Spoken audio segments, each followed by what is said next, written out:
Keychron just launched two of the boldest keyboards of 2026, the K2 He Special Edition in resin and concrete.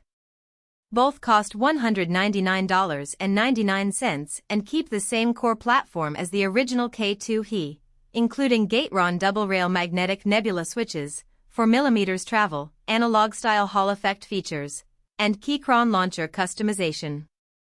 You still get 1000 Hz polling, Bluetooth 5.3, 2.4 GHz wireless, and a compact 75% layout. The big change is material and design, smoky translucent resin versus minimalist brutalist concrete styling, with slightly different dimensions and front height.